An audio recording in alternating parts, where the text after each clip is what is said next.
Good morning to all of you. चलिए, आज तो इस क्लास में नया टॉपिक है, क्योंकि पिछली क्लास में हम लोगों ने जो है वो संधि का टॉपिक खत्म कर लिया था और उसके कुछ क्वेश्चंस भी कर लिए थे। तो अब एकदम नया टॉपिक, समास का टॉपिक आपका जो है वो काफ़ी महत्वपूर्ण है, तो वो हम लोग देखेंगे। समास में जो आपके यहाँ पर प्रश्न आते हैं, जिस स्तर के प्रश्न आते हैं, वो बहुत ऐसा नहीं है कि वो प्रश्न जो है कोई बहुत गहराई में जाकर के पूछते हों, ऐसा नहीं है। बस केवल ऊपर ऊपर ही पूछते हैं। हालांकि हम लोग थोड़ा सा गहराई में जाएंगे, है ना, सिर्फ इसलिए कि कहीं ऐसा ना हो कि कोई क्वेश्चन जो है ऐसा आ जाए कि आपको लगे कि अरे ये कहाँ से पूछ लिया। ठीक है, तो उसको भी कवर करेंगे। ठीक है, और जब खत्म हो जाएगा समास का टॉपिक तो फिर हम लोग जो है उसके भी कुछ क्वेश्चंस करेंगे साथ में, है ना। तो शुरू करते हैं समास। देखिए,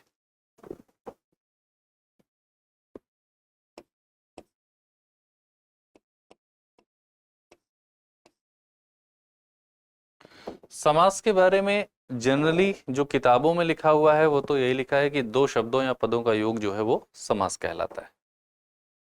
मैं फिर वही कहूंगा जो मैंने संधि के टाइम पर आपसे कहा था कि किताबों में जो लिखा हुआ है वो गलत तो नहीं लिखा है, लेकिन पूरी तरीके से सही नहीं है, मतलब अपर्याप्त है। इनसफिशियंट डेफिनेशन दी गई कि दो शब्दों या पदों का योग समास कहलाता है। बात सिर्फ इतनी है नहीं। देखिए, समास जो शब्द है, उस समास शब्द के दो मतलब होते हैं।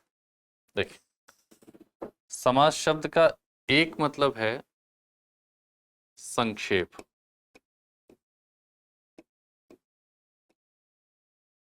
और एक मतलब होता है इसका योग। ठीक, समास के दो मतलब, संक्षेप और योग। संक्षेप का मतलब क्या है? किसी एक बड़ी चीज को अगर आप शॉर्ट में कोई चीज आप कह देते हैं तो उसको आप कहते हैं संक्षेप में कहा है। कुछ लोग कहते हैं ना शॉर्ट में बताना, है ना। कई बार ऐसा होगा कि आपकी आदत होगी कि आप खूब लंबा लंबा बता करके तब जो है अपने मेन पॉइंट पर आते हैं। सामने वाले के पास उतना समय है नहीं, तो सामने वाला आपसे ये कहता है कि भैया देखो ऐसा है, शॉर्ट में बताओ, टू द पॉइंट बात करो। ठीक, तो बड़ी चीज को शॉर्ट में करना वो क्या है? संक्षेप में करना। जब हम राइटिंग की बात करते हैं तो राइटिंग मतलब हैंड राइटिंग नहीं, राइटिंग का मतलब लिखना, लेखन। तो जब लेखन की बात करते हैं तो दरअसल दो स्टाइल्स हैं राइटिंग की। एक को हम कहते हैं सामासिक शैली और एक को हम कहते हैं व्यास शैली। सामासिक शैली का मतलब हो गया कि जब आप बहुत ही ऐसा वाक्य लिखें जो हो तो छोटा लेकिन अर्थ उसके बहुत ज्यादा गहरे हों, उसको हम कहते हैं सामासिक शैली। ठीक, और जब बातें बहुत फैला फैला करके कही जाए तो उसको हम कहते हैं व्यास शैली। तो दो शैली है। समास का विलोम भी व्यास होता है। समास मतलब शॉर्ट में और व्यास मतलब फैला करके, फैलाओ। ठीक, तो यहां पर इसका क्या मतलब है समास में जो हम लोग पढ़ने जा रहे हैं। समास का मतलब अगर हम संक्षेप से लें तो इसका मतलब यह हुआ कि कोई एक बड़ी चीज है, उस बड़ी चीज को हमें शॉर्ट में करना है। अब अगर किसी बड़ी चीज को शॉर्ट में करना है तो सीधी सी बात है कि उसमें से कुछ ना कुछ हमें हटाना ही पड़ेगा। बिना हटाए तो नहीं हो सकता शॉर्ट कोई भी चीज है। जैसे एक बड़ा सा वाक्य लिखा हो आपके सामने, ठीक है, कि अंडे से उत्पन्न होने वाला। अब ये क्या है? एक बड़ा वाक्य हो गया, वाक्यांश हो गया कि अंडे से उत्पन्न होने वाला। अब इसके लिए आपने एक शब्द बोल दिया अंडज, तो अंड प्लस ज मिलाकर के बन गया क्या? अंडज बन गया। बाएं हाथ से काम करने वाला, इसके लिए एक शब्द बना दिया सव्यसाची। ठीक, यात्रा के समय साथ लेकर जाया जाने वाला भोजन, अब इसके लिए एक शब्द बना दिया आपने पाथे। सूर्य के दर्शन न कर पाने वाली स्त्री या कड़े पर्दों में रहने वाली स्त्री, इसके लिए एक शब्द बना दिया असूर्य पश्या। तो इसको हम कहते हैं वन वर्ड सब्स्टिट्यूशन, यानी कि एक शब्द से आप पूरे के पूरे एक वाक्यांश को रिप्लेस कर देते हैं एक वर्ड से। ठीक है, ये एक अलग चीज होती है। अब अगर ऐसी ही कोई चीज दी गई हो और उस चीज में से आप हटा दें कुछ को, तो सिर्फ हटा ही नहीं रहे हैं बल्कि साथ में आप दो शब्दों को जोड़ भी रहे हैं, तो उसको हम कहते हैं क्या? समास।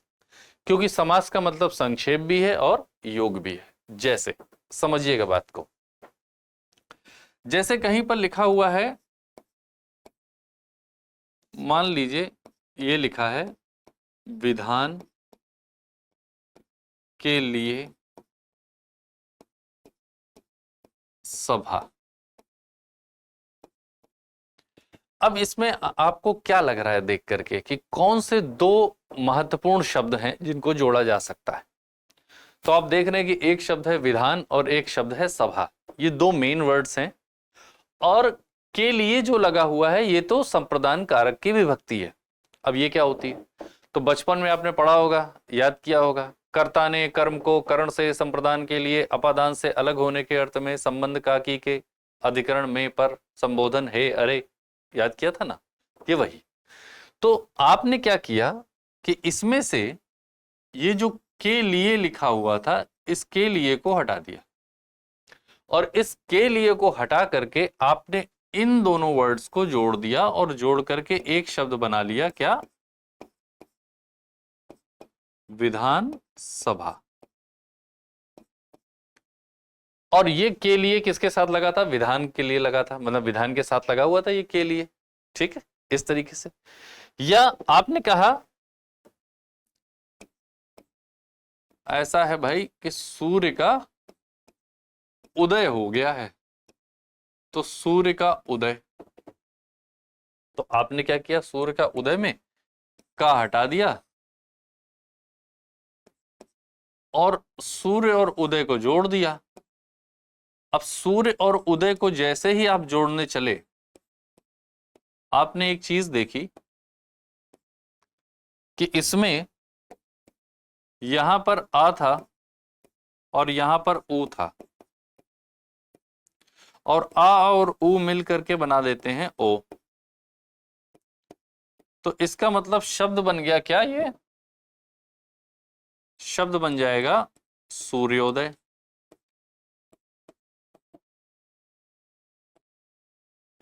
इसका मतलब इसमें समास तो हुआ ही और साथ ही साथ संधि भी है। दोनों चीजें हमें देखने को मिल रही हैं, समास भी और संधि भी। तो आप एक बड़ी चीज में से किसी एक चीज को, जो कि एक शब्द के पीछे लगी हुई है, और जो चीज पीछे लगी हुई होती है उसको हम कहते हैं प्रत्यय। उसी को हम विभक्ति या कारक चिन्ह भी कहते हैं। ठीक है। अब यहां पर तो देखिए, ये तो संप्रदान की विभक्ति थी। अगर हम इसकी बात करें तो ये संप्रदान कारक है, संप्रदान कारक। ठीक है, जिसको हम कहते हैं चतुर्थी विभक्ति। ठीक।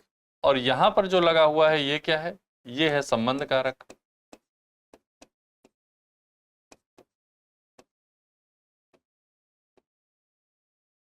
कारक या इसी को कह लीजिए आप विभक्ति।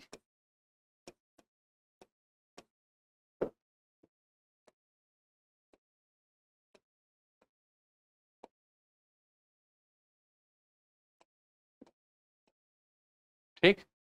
आपने यहां पर तो इसको हटाया है। क्लियर? अब जरा और देख लीजिए हटा करके कैसे बनाते हैं आप। तो और शब्द भी देखते हैं, है ना? जैसे मान लीजिए कि कहीं पर लिखा हो कृष्ण और अर्जुन।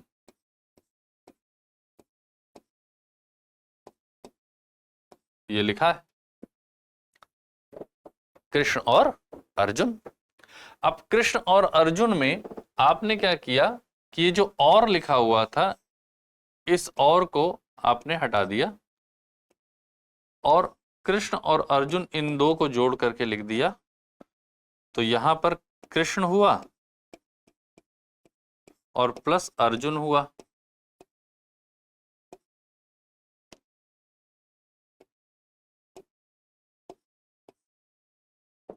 अब खास बात क्या है कि इसको जोड़ने के क्रम में यहां पर आ है, यहां भी आ है, और आ जब मिलते हैं तो ये बड़ा आ हो जाता है।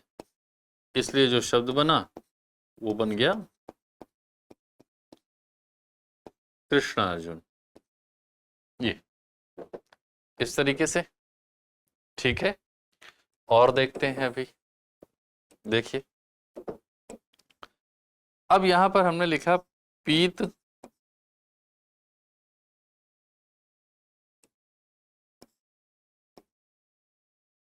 है जो अंबर,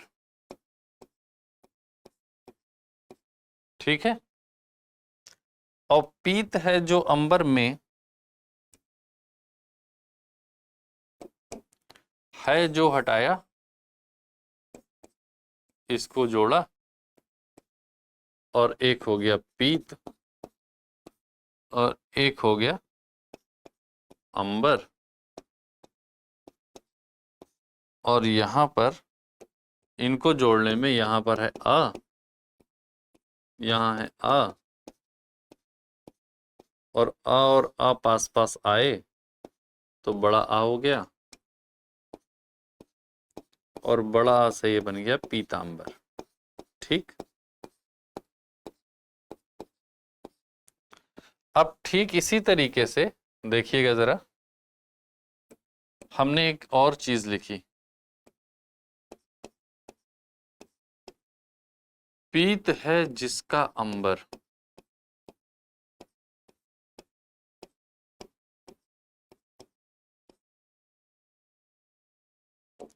अब हमने है जिसका हटाया और अब पीत और अंबर को जोड़ा, फिर वही पीत प्लस अंबर, और फिर यहां पर आ है और यहां पर भी आ है, तो ये मिले और ये बन गया बड़ा, तो ये बन गया क्या, पीतांबर।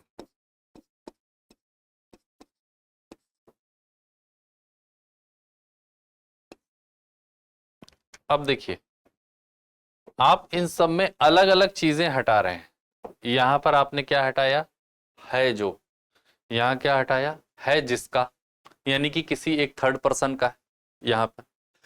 अब जो लोग सोचते हैं कि केवल जोड़ने से ही समास तय हो जाएगा कि कौन सा समास है, ऐसा नहीं।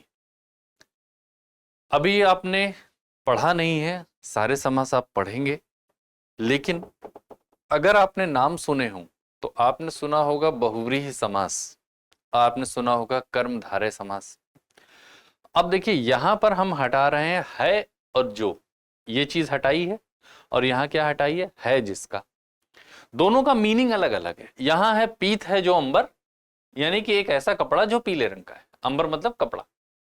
और पीत है जिसका अंबर, इसका मतलब वो व्यक्ति जिसका कपड़ा पीला है। अब वो व्यक्ति जिसका कपड़ा पीला है वो कौन है, कृष्ण। लेकिन यहां पर तो ऐसी कोई बात ही नहीं, यहां पर तो कहा जा रहा है कि कपड़ा जो पीला है। तो अगर इसमें से है जो हटाया, अब देखिए दोनों में शब्द तो पीतांबर ही बना है, लेकिन इसमें से क्या हटाया है जो, और इसमें से क्या हटाया है जिसका। तो यहां पर जो पीतांबर में समास बनेगा वो कौन सा बनेगा, बहुव्रीहि समास। और यहां पर जो समास बनेगा वो कौन सा समास बनेगा, कर्मधारय समास, ठीक है। ऐसा क्यों हो रहा है, वो इसलिए क्योंकि ये चीज इससे तय होगी कि आपने हटाया क्या था। जो आपने हटाया है उसके बेसिस पर यह तय होगा कि कौन सा समास है, यानी कि प्रयोग के बेसिस पर। बात समझ रहे हैं। पीत है जिसका अंबर, यानी कि कृष्ण, तो कृष्ण की विशेषता है कि उनका कपड़ा पीला। तो यहां पर ये दो शब्द जुड़े तो हैं, लेकिन ये जुड़ करके किसी तीसरे की विशेषता बन गए हैं, विशेषण बन गए हैं किसी तीसरे का। तो इसलिए यहां पर बहुव्रीहि समास होगा। और यहां पर जब हम बात करेंगे तो पीत है जो अंबर, यानी कि ये विशेषण है और ये विशेष्य है, यानी कि ये संज्ञा है और इसकी विशेषता है ये। यहां पर ये इसकी विशेषता नहीं है, बल्कि ये दोनों मिलकर के किसी और की विशेषता है। तो इसको हम कहते हैं कि ये बहुव्रीहि है, और इसको हम कहते हैं कि क्या है, कर्मधारय है। बात समझ रहे हैं। तो हटा क्या रहे हैं, इससे तय होगा समास। तो हमने जो आपसे कहा कि इसमें दो अर्थ होते हैं, एक है समास का मतलब संक्षेप और एक है योग। तो किसी एक बड़े वाक्यांश को शॉर्ट में लिखने के लिए आप कुछ हटा रहे हैं, और ये हटाया और इन दो को आपने जोड़ा। तो जब दो शब्दों के मध्य परस्पर संबंध बताने वाले शब्दों का लोप किया जाता है या प्रत्ययों का लोप किया जाता है, विभक्तियों का लोप किया जाता है, और उन दो शब्दों के योग से जो एक स्वतंत्र शब्द बनता है उसे कहते हैं सामासिक पद।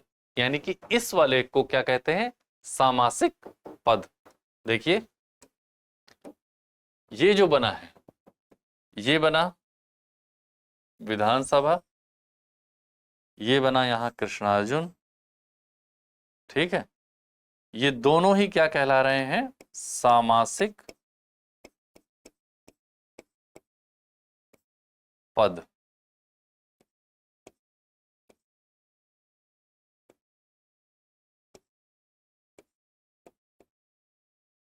यहां पर सूर्योदय, पीतांबर, ये देखिए सूर्योदय बना है और यहां पीतांबर बना है, ठीक है। ये दोनों भी क्या कहला रहे हैं?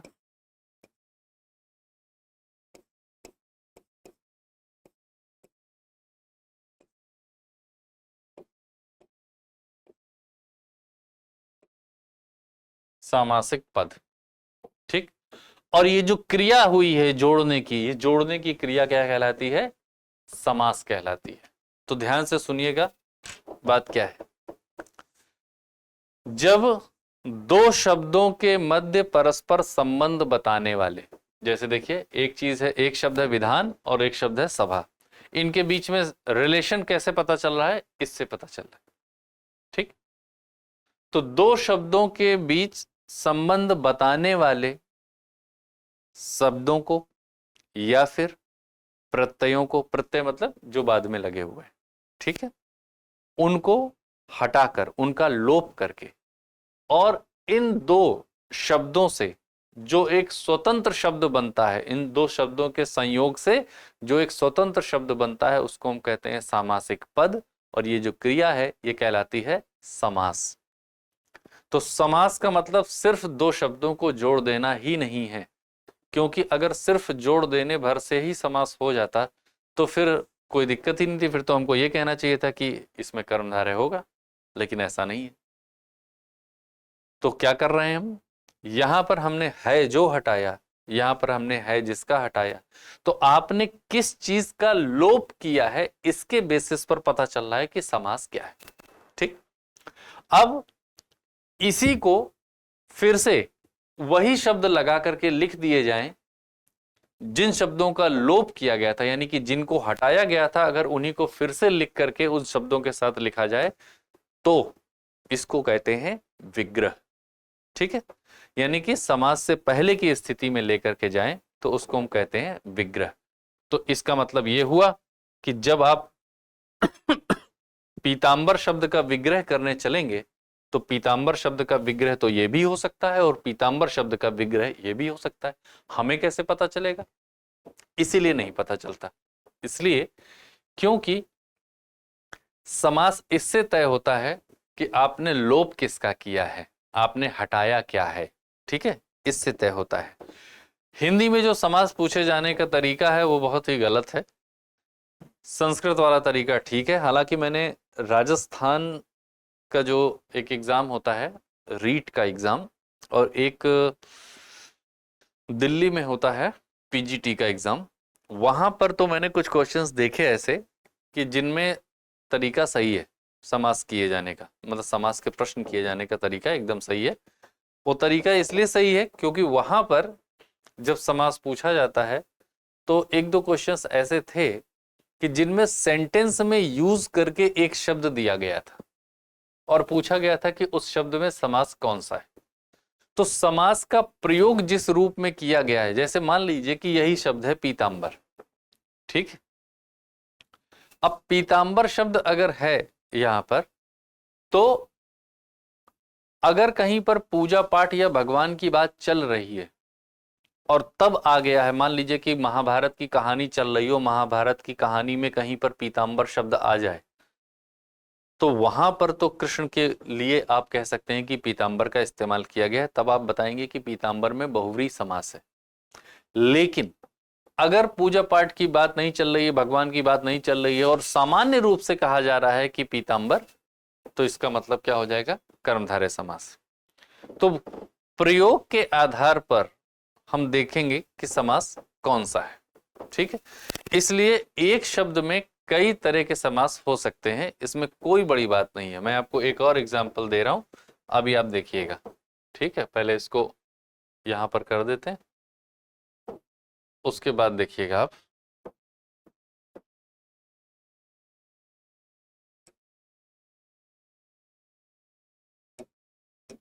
देखिए, एक शब्द है पुरुषोत्तम।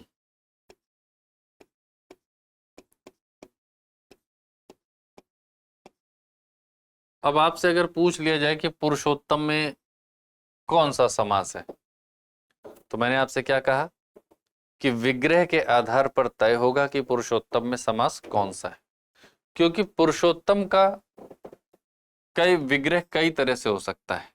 एक ये हो सकता है कि उत्तम पुरुष,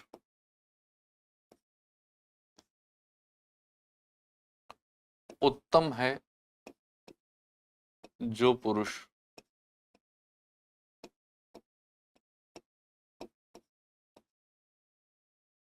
एक हो सकता है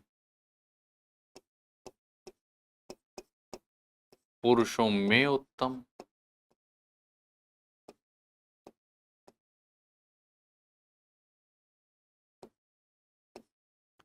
एक हो सकता है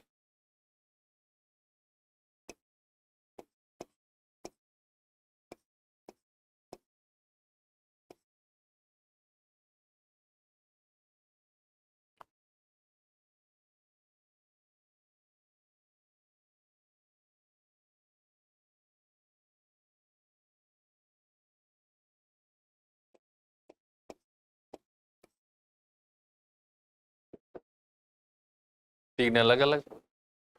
उत्तम है जो पुरुष, और एक पुरुषों में उत्तम, और एक उत्तम पुरुष। इस तरीके से आप कर सकते हैं। अगर आप ऐसे करते हैं, उत्तम है जो पुरुष, ठीक, या पुरुषों में उत्तम है जो, इस तरीके से भी लिख सकते हैं।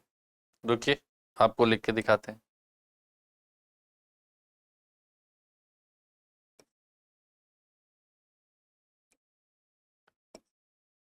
पुरुषों में उत्तम है जो, अर्थात राम। ठीक, और एक हो गया पुरुषों में उत्तम, और एक हो गया, केवल इतना ही लिखे, उत्तम है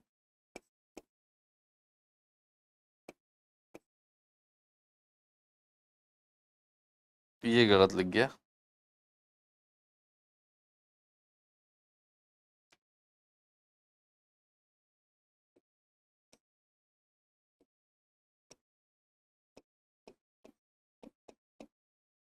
पुरुषों में उत्तम है जो, अर्थात राम, फिर पुरुषों में उत्तम, और उत्तम है जो पुरुष। ठीक, अब देखिए, इसमें हो जाएगा आपका बहुव्रीहि,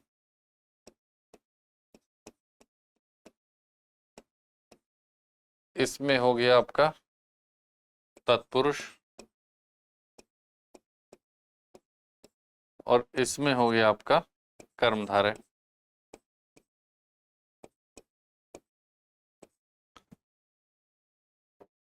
तीन समास हो सकते हैं, शब्द यही बनेगा।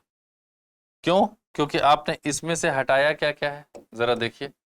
इसमें आप हटा रहे हैं, एक तो में हटा दिया आपने, फिर है जो हटा दिया। ठीक, इसमें आपने में हटा दिया, इसमें आपने है जो हटा दिया। आपने क्या हटाया इसके हिसाब से। पुरुषों में उत्तम है जो, यानी कि किसी का विशेषण है कि वो पुरुषों में उत्तम है, तो किसका है? राम का। तो क्या हो गया? बहुव्रीहि।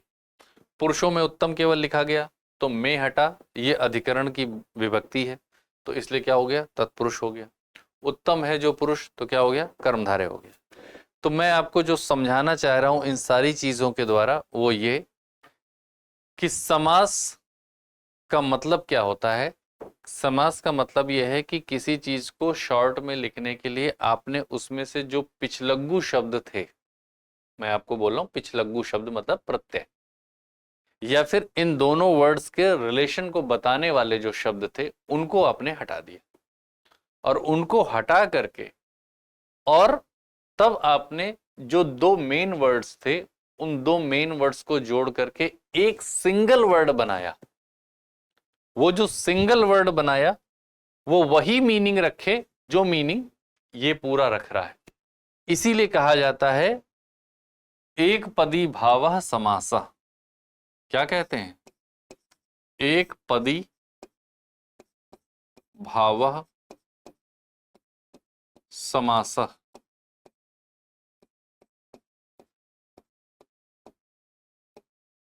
ये समझ लीजिए, एक पदी भावः समासः। क्यों कहते हैं ऐसा? ऐसा इसलिए कहते हैं क्योंकि ये एक पद, कौन सा एक पद? ये वाला। ये एक पद वही भाव व्यक्त करे जो भाव ये पूरा का पूरा वाक्यांश व्यक्त कर रहा था। तो एक पदी भावः समासः, इसको हम कहते हैं समास। और एक व्यक्ति हुए, उनका नाम है पंडित कामता प्रसाद गुरु। तो पहले तो ये कौन थे ये जान लीजिए। दरअसल हिंदी में व्याकरण की कोई पुस्तक थी नहीं शुरुआत में, है ना।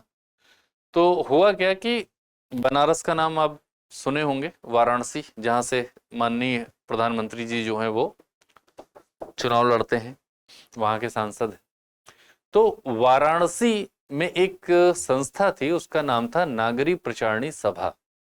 नागरी प्रचारणी सभा ने पंडित कामता प्रसाद गुरु से ये रिक्वेस्ट की कि कामता प्रसाद जी आप जो है थोड़ा सा हिंदी में व्याकरण की एक किताब लिख दीजिए, क्योंकि हिंदी में व्याकरण की कोई पुस्तक है नहीं।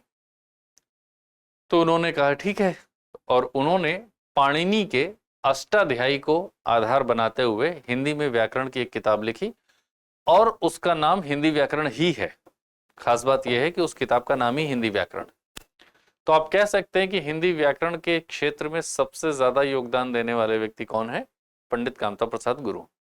यही कारण है कि आप देखेंगे कि वर्तमान में जितने भी राइटर्स की आप बुक पढ़ते हैं, चाहे वो डॉक्टर हरदेव बाहरी की किताब पढ़ते हो, चाहे डॉक्टर पृथ्वीनाथ पांडे की किताब पढ़ते हो, चाहे आप जो है वो ये जो आजकल पब्लिकेशन चल रहे हैं ना, घटना चक्र और आदित्य और अरिहंत और लूसेंट, इस तरीके के जितने पब्लिकेशंस हैं, या यूथ है, यूनिवर्सल है, जो भी है, मतलब अब तो बहुत सारे हो गए होंगे, नए नए पब्लिकेशंस भी आ गए होंगे। तो जितने भी पब्लिकेशंस की बुक आप पढ़ते हैं, हर पब्लिकेशन में जब वो किताब छापते हैं और कहीं डेफिनेशन देनी होती, परिभाषा देनी होती है, तो क्या लिखते हैं? पंडित कामता प्रसाद गुरु के अनुसार। तो इससे आपको उनका महत्व पता चल गया होगा, उनकी इंपॉर्टेंस क्या है भाषा के क्षेत्र में, व्याकरण के क्षेत्र में, है ना।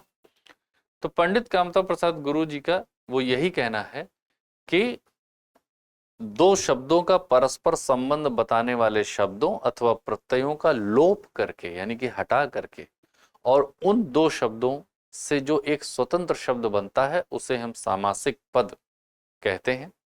ठीक। और इनका जो संयोग होता है वही संयोग समास कहलाता है। क्लियर हो गई बात ये यहां पर? ठीक है। अलग अलग तरह से हो सकता है। अब देखिए, जैसे यहां पर मैंने आपको बताया, अब उसी तरीके से मैं दूसरा बोल रहा हूं। देखिए, आप लोगों ने एक शब्द बचपन में पढ़ा होगा, चरण कमल। पढ़ा है? चरण कमल। तो चरण कमल मतलब क्या हुआ? चरण कमल का मतलब हो गया कि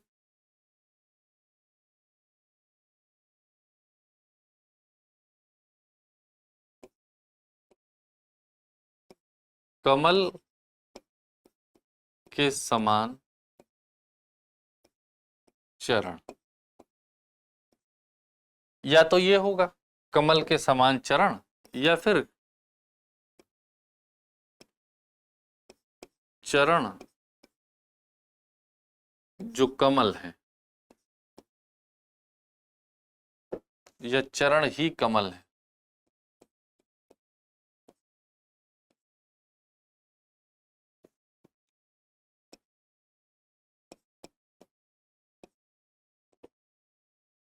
चरण ही है कमल।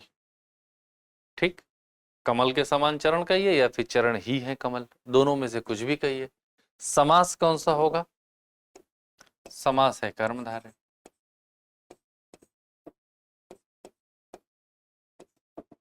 ठीक, आपने क्या हटाया? इसमें से हटाया है इसको, ये हटाया, और यहां ये हटाया। जैसे यहाँ ये हटाया था, यहाँ ये हटाया, यहाँ ये और ये हटाया था। ठीक, तो आपने ये हटाया और शब्द बना दिया, क्या बन गया? चरण कमल। तो कोई भी ऐसे, तो जब भी दो शब्द कौन है? एक कमल है और एक चरण, दो मेन वर्ड्स है। साफ साफ समझ में आ रहा है कि दो मेन वर्ड्स हैं ये। ठीक है, इन दो मेन वर्ड्स को जोड़ने के लिए आपने क्या किया, या कह लीजिए कि इस पूरे एक हिस्से को, कमल के समान चरण, ये जो पूरा हिस्सा लिखा है ना कमल के समान चरण, इसको शॉर्ट में लिखने के लिए आपने क्या किया कि के समान इसको हटा दिया और कमल और चरण को जोड़ करके चरण कमल एक शब्द बना दिया। ठीक, ये शब्द चरण कमल बना, कमल और चरण इन दो शब्दों को जोड़ करके, तो योग तो हुआ।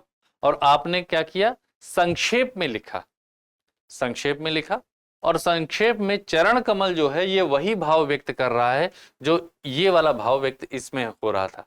तो यहां देखिए, एक शब्द, दो शब्द, तीन शब्द, चार शब्द, यहां कितने शब्द आए? चार शब्द। और शॉर्ट में लिख करके आपने क्या कर दिया? एक शब्द।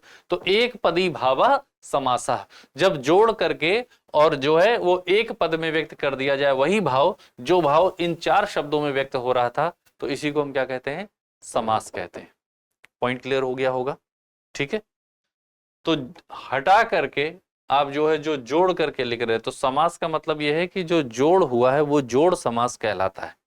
और वो जोड़ ऐसे नहीं हो गया कि दो शब्द जोड़ दिए बस हो गया, नहीं, उन शब्दों के बीच में से कुछ हटाया गया है, और जो हटाया गया है उसी को फिर से लिख देंगे उन शब्दों के साथ मिला करके, तो उसी को हम कहते हैं विग्रह।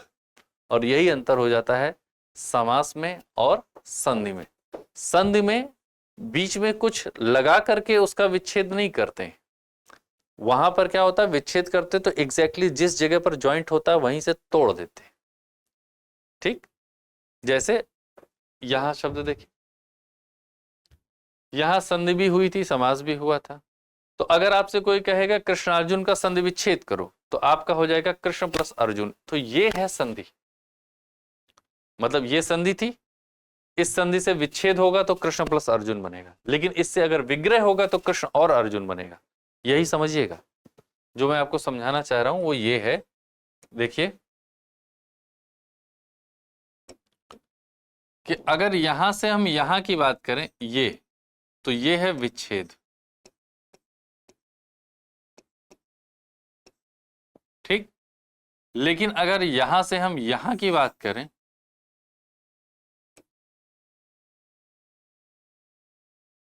तो ये है विग्रह।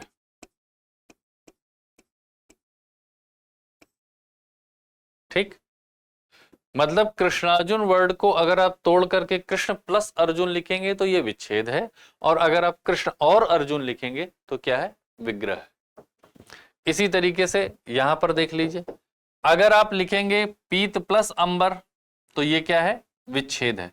और अगर आप लिखेंगे पीत है जो अंबर या पीत है जिसका अंबर, तो क्या है? यानी कि दो शब्द जो थे उनके बीच के रिलेशन बताने वाले वर्ड्स को लिखेंगे तो समास का विग्रह हो रहा है। और अगर उनको नहीं लिख रहे हैं, सिर्फ उन दो शब्दों को ही लिख रहे हैं जिनको जोड़ा गया है, तो उसको हम क्या कह रहे हैं? किस विच्छेद हुआ है। तो ये डिफरेंस होता है विग्रह में और विच्छेद में।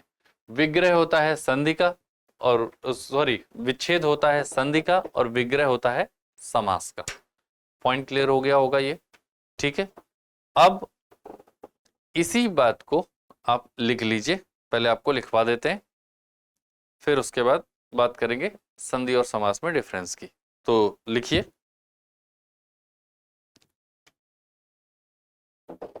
हेडिंग डालिए समास और लिखें, समास का अर्थ होता है, समास का अर्थ होता है उसके बाद डैश, डैश लगा करके फिर लिखिए संक्षेप, संक्षेप, कॉमा, अर्थात कम से कम शब्दों में, कम से कम शब्दों में अधिक से अधिक अर्थ प्रकट करना ही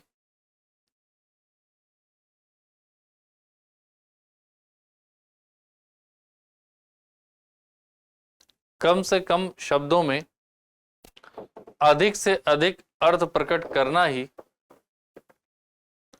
समास का मुख्य प्रयोजन है, समास का मुख्य प्रयोजन है।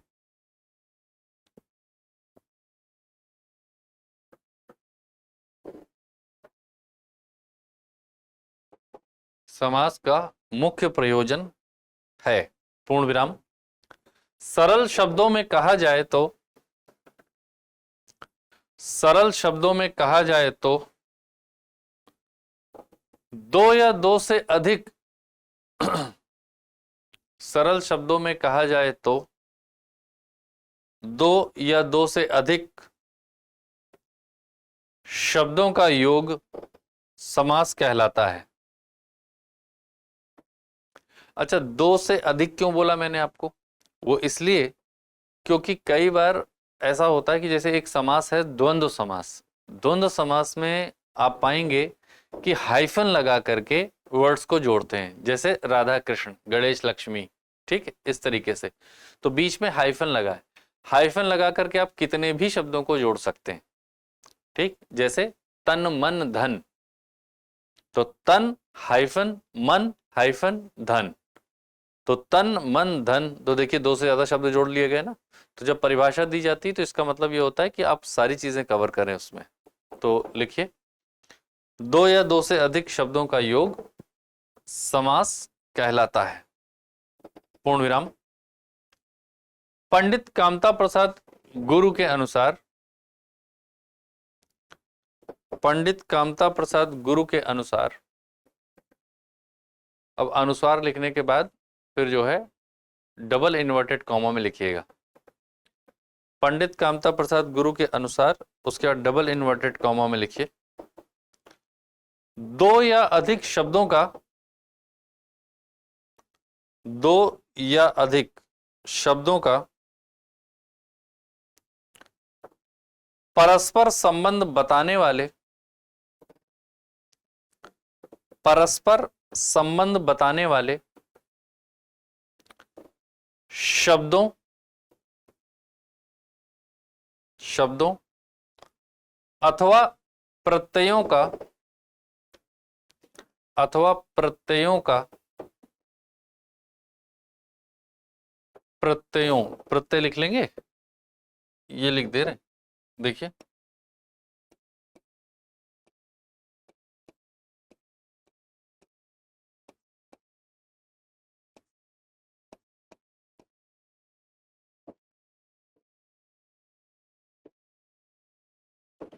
दो या दो से अधिक शब्दों का परस्पर संबंध बताने वाले शब्दों अथवा प्रत्ययों का लोप होने पर, लोप होने पर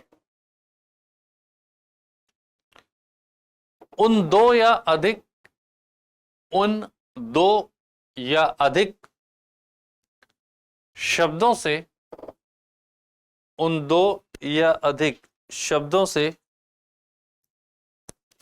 जो एक स्वतंत्र शब्द बनता है,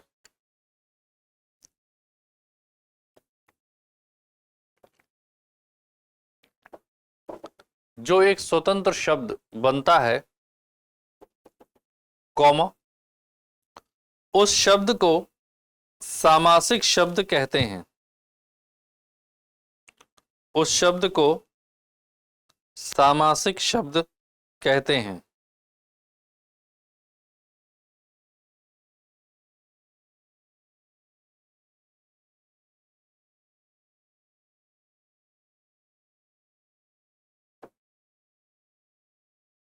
और उन दो या अधिक शब्दों का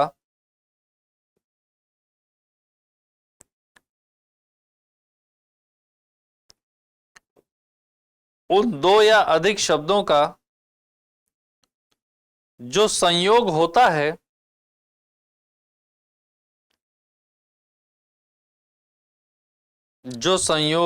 है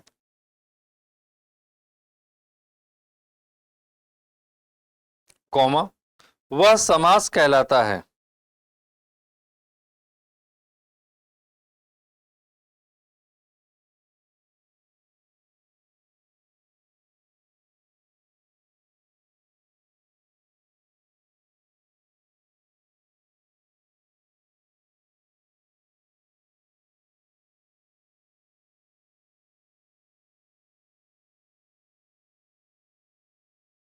वह समास कहलाता है।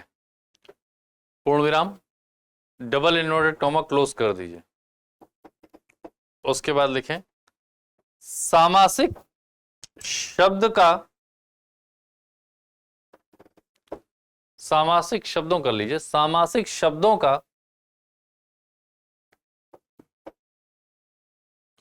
सामासिक शब्दों का संबंध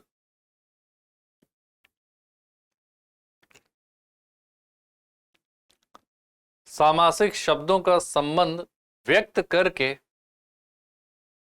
सामासिक शब्दों का संबंध व्यक्त करके दिखाने की रीति को, दिखाने की रीति को विग्रह कहते हैं, विग्रह कहते हैं। पूर्ण विराम, जैसे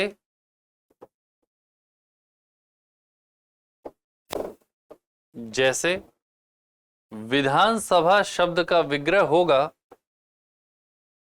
जैसे विधानसभा शब्द का विग्रह होगा, उसके बाद डैश लगाइए और डैश लगा करके लिखिए विधान के लिए सभा, विधान के लिए सभा। पूर्ण विराम। पैराग्राफ चेंज कर लीजिए, पैराग्राफ चेंज करके लिखिए समास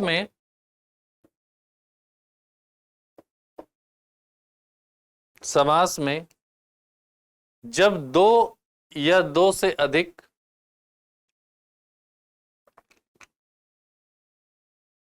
समास में जब दो या दो से अधिक शब्दों का योग होता है,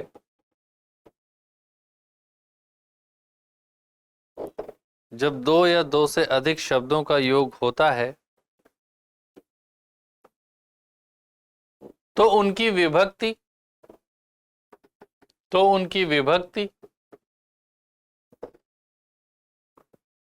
या प्रत्यय का लोप हो जाता है।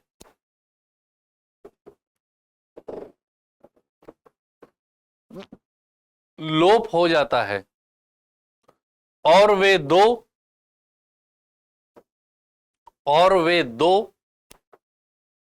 या अधिक पद, और वे दो या अधिक पद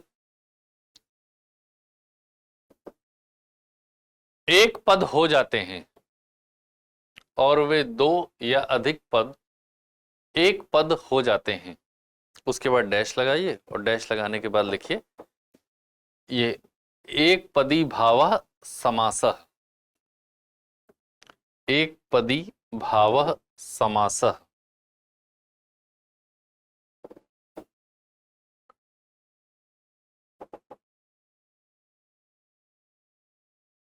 ठीक, इसको सिंगल इन्वर्टेड कॉमा में लिख लीजिएगा, एक पदी भावः समासः, पूर्ण विराम लगा दीजिए, पैराग्राफ चेंज कर लीजिए। पैराग्राफ चेंज करके लिखिए समास होने की इस प्रक्रिया में, समास होने की इस प्रक्रिया में यदि दोनों शब्द तत्सम हों, समास होने की इस प्रक्रिया में यदि दोनों शब्द तत्सम हों,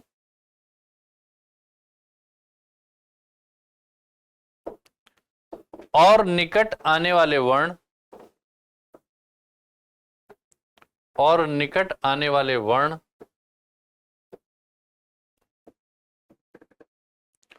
रूपांतरित हो जाएं, रूपांतरित हो जाएं, तो समास के साथ साथ संधि भी संभव है, तो समास के साथ साथ संधि भी संभव है।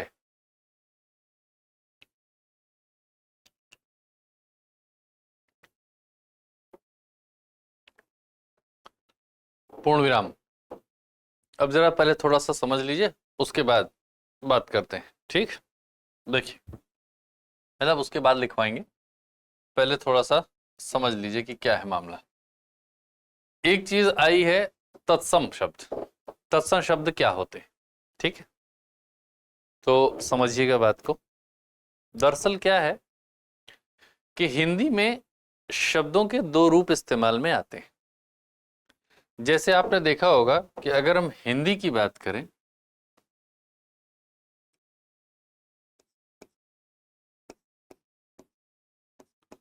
तो हिंदी में हमें शब्दों के दो रूप मिलते हैं देखने को।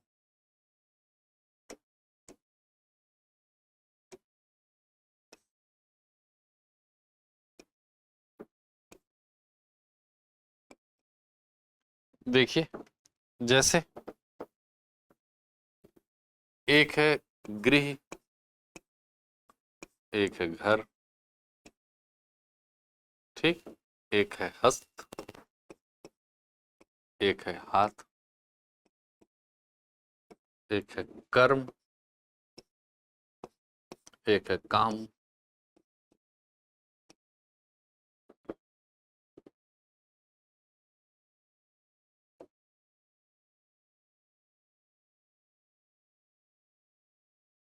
एक है अद्य, एक है आज, एक है अग्नि, एक है आग। तो आप देख रहे हैं कि यहां पर हमें हिंदी में दो फॉर्म देखने को मिल रहे हैं, जबकि संस्कृत में हम देखते हैं तो संस्कृत में ये वाले फॉर्म थे।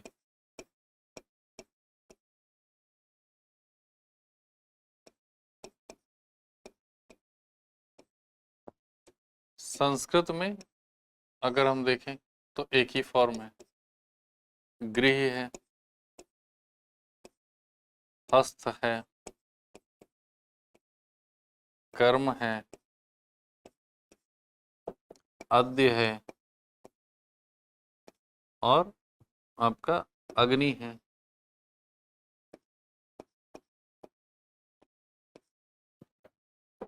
ठीक है, तो ये संस्कृत में, और हिंदी में हमें उसी चीज के लिए दो फॉर्म देखने को मिलते हैं।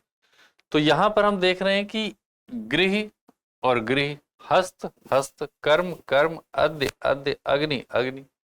इसका मतलब यह हुआ कि जैसे ये शब्द संस्कृत में इस्तेमाल होते थे वैसे ही ये संस्कृत हिंदी ये शब्द जो है वो हिंदी में भी इस्तेमाल हो रहे हैं, लेकिन हिंदी में हमें ये एक दूसरा रूप भी देखने को मिलता है।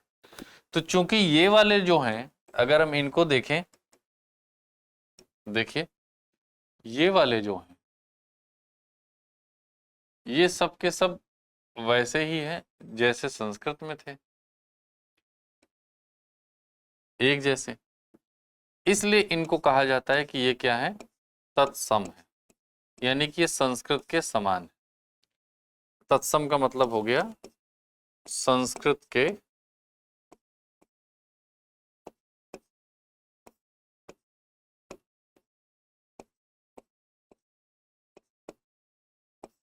समान, ठीक है। और जो दूसरे वाले हैं इनको कहा जाता है कि ये तद्भव हैं। क्या है ये हैं तद्भव।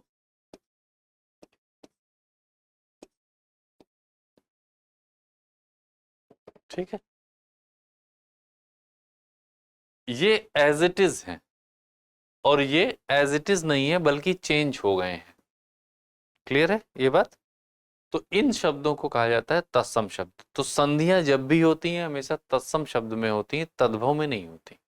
और सिर्फ तत्सम में नहीं होंगी, बल्कि तत्सम शब्द हों, और मैंने आपसे कहा था कि पहले लिखे हुए शब्द के आखिरी अक्षर और बाद में लिखे हुए शब्द के शुरुआती अक्षर, इन दोनों के पास आने से अगर अक्षर में कोई परिवर्तन आ रहा है तो हम कहते हैं कि वहां पर क्या है, संधि हुई है।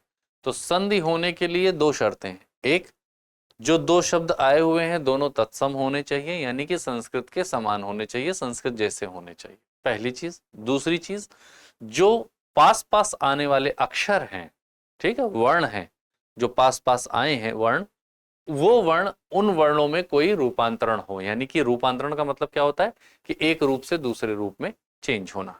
ठीक, तो इसीलिए मैंने आपको लिखवाया है कि समास होने की इस प्रक्रिया में अगर दोनों शब्द तत्सम हैं और पास आने वाले वर्ण रूपांतरित हो रहे हैं, यानी कि उनका रूप बदल रहा है, तो समास होने के साथ साथ संधि भी हो सकती है।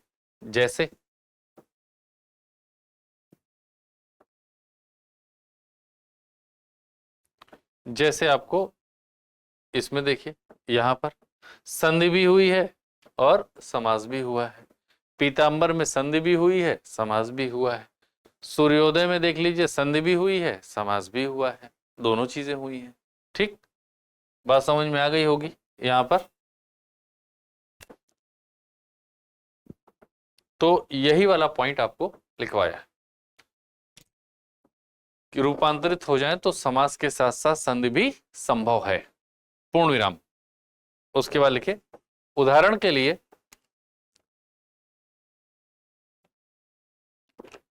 उदाहरण के लिए, उसके बाद डैश लगाएं और डैश लगा के लिखें, पुरुषोत्तम, पुरुषोत्तम अर्थात पुरुषों में उत्तम, पुरुषोत्तम अर्थात पुरुषों में उत्तम, पूर्ण विराम। इस उदाहरण में, पूर्ण विराम के बाद आगे लिखें, इस उदाहरण में पुरुष और उत्तम शब्दों का,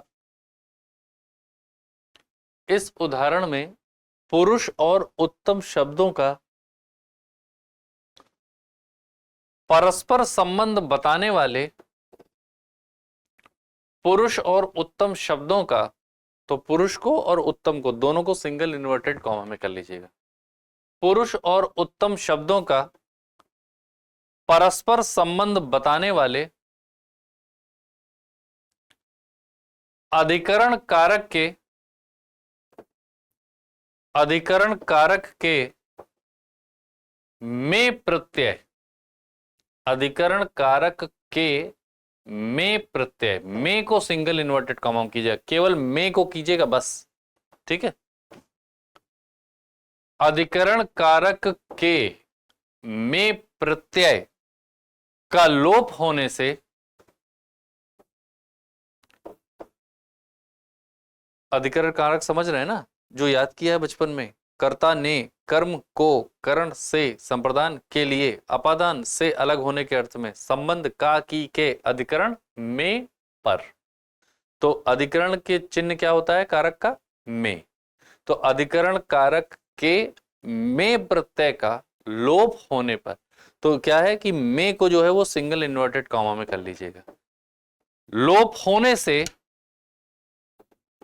पुरुषोत्तम एक स्वतंत्र शब्द बना है। अधिकरण कारक के में प्रत्यय का लोप होने से पुरुषोत्तम एक स्वतंत्र शब्द बना है।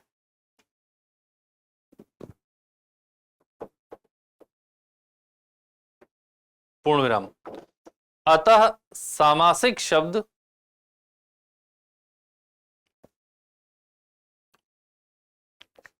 अतः सामासिक शब्द पुरुषोत्तम में, अतः सामासिक शब्द पुरुषोत्तम में होने वाला पुरुष और उत्तम शब्दों का संयोग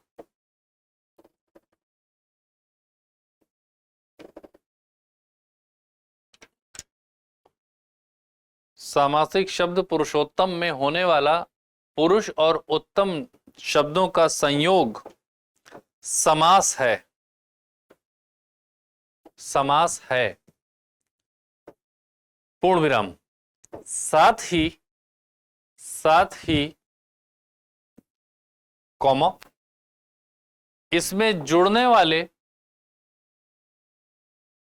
साथ ही इसमें जुड़ने वाले दोनों पद तत्सम हैं।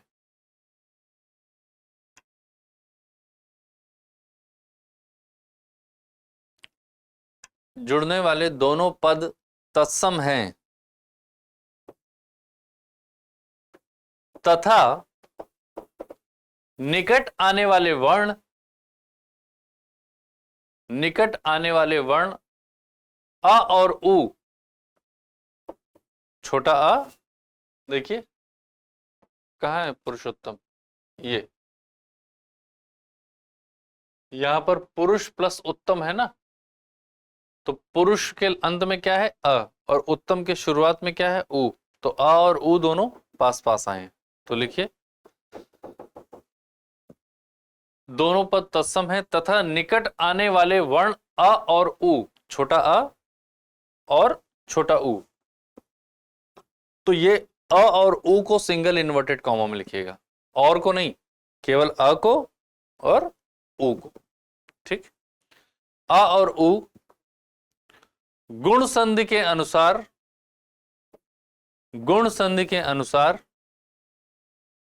ओ में रूपांतरित हुए हैं। ओ, अ और उ मिलकर के ओ बन जाते हैं ना, गुण संधि में बताया था। तो ओ को सिंगल इन्वर्टेड कॉमा में लिखिएगा। तो 3 अक्षरों को लिखना है, अ को, उ को और ओ को। ठीक,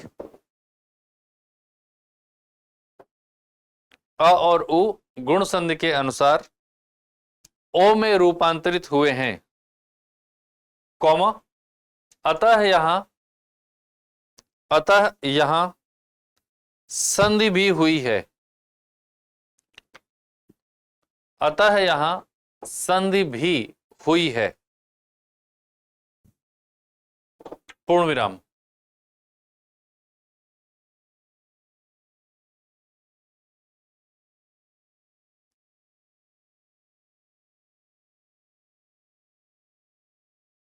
अब हेडिंग डाल लीजिए, समास और संधि में अंतर।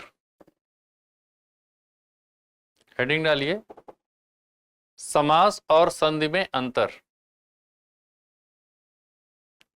अब इसमें लिखिएगा पहला पॉइंट, नंबर 1,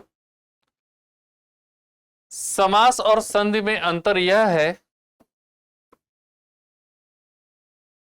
समास और संधि में अंतर यह है कि समास और संधि में अंतर यह है कि समास में जहां 2 पदों का योग होता है, समास में जहां 2 पदों का योग होता है, वहीं संधि में 2 वर्णों का, वहीं संधि में 2 वर्णों का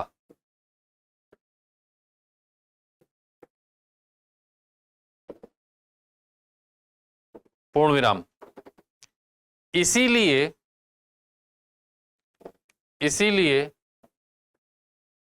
जहां समास में, इसीलिए जहां समास में 2 अलग अलग स्रोतों से, इसीलिए समास में, इसीलिए जहां समास में 2 अलग अलग स्रोतों से आए हुए शब्दों का भी योग हो जाता है, 2 अलग अलग स्रोतों से आए हुए शब्दों का भी योग हो जाता है, वहीं संधि के लिए,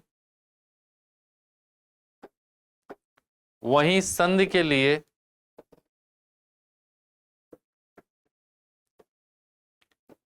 शब्दों का तत्सम होना जरूरी है, तत्सम होना जरूरी है।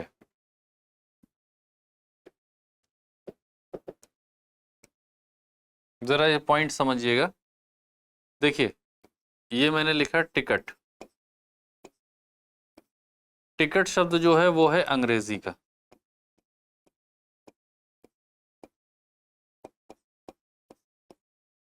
ठीक। और घर शब्द जो है वो है, आपने अभी देखा ही, कहा, तद्भव, ये तद्भव है।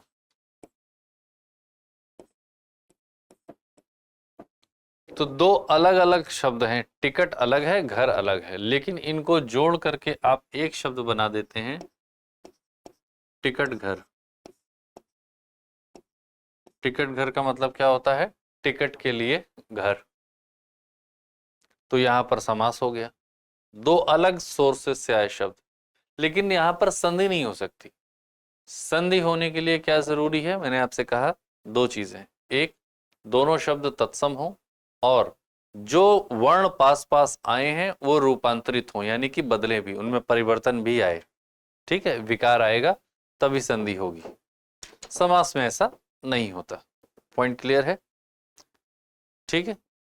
अब पॉइंट नंबर 2, पॉइंट नंबर 2 में लिखिए, समास में, समास में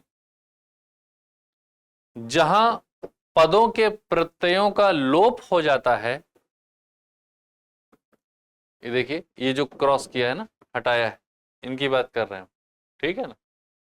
समास में जहां पदों के प्रत्ययों का लोप हो जाता है,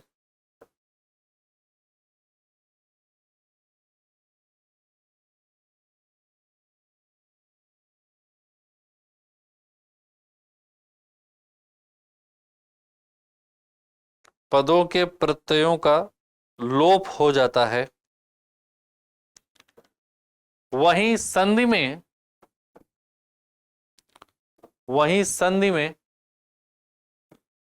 निकट आने वाले वर्णों में विकार आता है, वहीं संधि में निकट आने वाले वर्णों में विकार आता है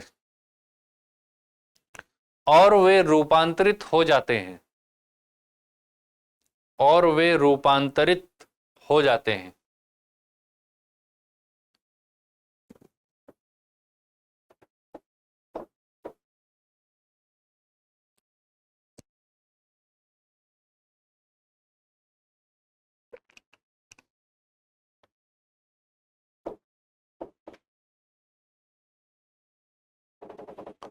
पूर्ण विराम।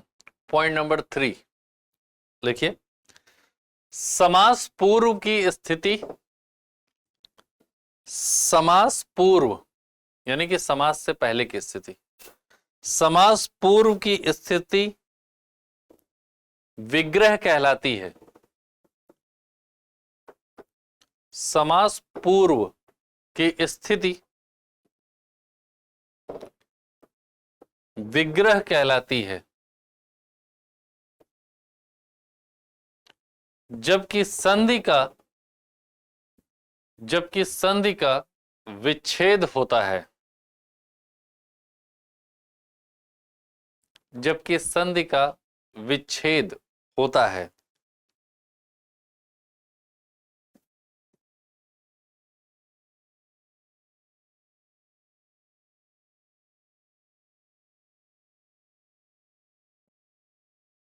पूर्ण विराम। जैसे, जैसे पीतांबर का संधि विच्छेद होगा, देखिए लिखा हुआ है आपके सामने, पीत प्लस अंबर, पीतांबर का संधि विच्छेद होगा, उसके बाद डैश लगाइए और लिखिए पीत प्लस अंबर। पीतांबर का संधि विच्छेद होगा पीत प्लस अंबर, और समास विग्रह होगा, और समास विग्रह होगा, फिर डैश लगाइए और लिखिए पीत है जो अंबर, यानी एक तो ये लिखिए पीत है जो अंबर, अथवा अथवा पीत है जिसका अंबर, पीत है जो अंबर अथवा पीत है जिसका अंबर, और उसके आगे लिखिएगा पीत है जिसका अंबर कौमा अर्थात श्री कृष्ण, पीत है जिसका अंबर, और उसके बाद लिखिए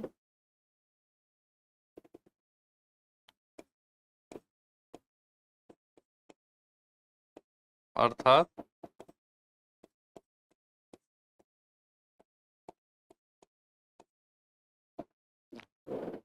श्री कृष्ण।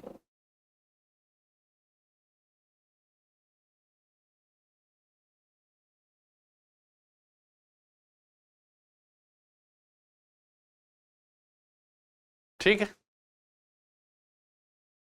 तो अब इस क्लास में आपने समास का परिचय देख लिया, समास और संधि में अंतर देख लिया। अब जो नेक्स्ट क्लास हम लोगों की होगी उसमें हम लोग समास के भेद देखेंगे।